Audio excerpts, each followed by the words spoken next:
Witnesses of the violence in the Darfur city of Al-Fashir say the Sudanese paramilitary forces that overran the area are holding survivors for ransom. That's according to aid workers, researchers, and 33 former captives, including those now displaced here in the town of Al-Daba. Many told Reuters that those whose families can't pay are being killed or beaten. Reuters could not determine how many people are being held by the Rapid Support Forces and allied militias around Al-Fashir. However, Mohammed Adam says his son is among them. If I am displaced, where would I get money from? If you don't pay, they tell you, we will shoot him.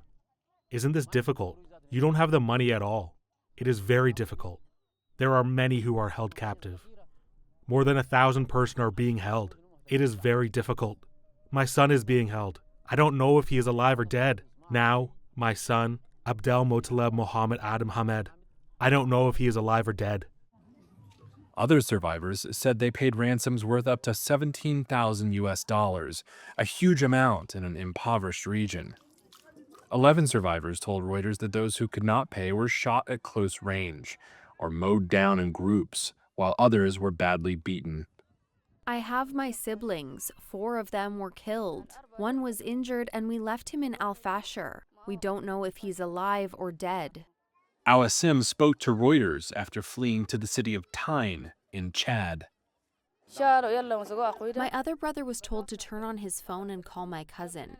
He said, I need money for them to let me go. He said, how much? He said more than $6,000. He transferred it to him and they let him go and dropped him off in Khartoum. Reuters could not verify their accounts in full. However, they shed light on the risk for those who couldn't reach safety after the siege. Witnesses have also described mass reprisals, including summary executions and sexual violence, since the RSF takeover. The RSF has frequently recruited fighters or militias on the promise of plunder rather than a stable salary, and there has been widespread looting in areas under RSF control. However, aid workers say ransom seeking on the scale seen around Al-Fashir is a newer phenomenon. Asked for comment, RSF legal advisor Mohammed Mukhtar said most cases of detention and extortion of people from Al-Fashir have been carried out by a rival group whose members disguise themselves in RSF uniforms. The head of an RSF committee told Reuters it's investigating more than 100 cases of alleged abuse in Al-Fashir daily, with a large number of suspects arrested and 9 convicted. Al-Fashir's capture after an 18-month-long siege was a turning point in a war that erupted out of the power struggle between the RSF and Sudan's army. It has caused what the UN has called the world's worst humanitarian crisis. Both sides have been accused of war crimes.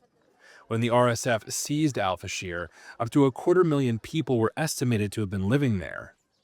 It tightened the group's grip on a place where the Arab-dominated force and its allies were blamed for mass killings against ethnic non-Arabs earlier in the conflict, an echo of the genocide in Darfur 2 decades ago.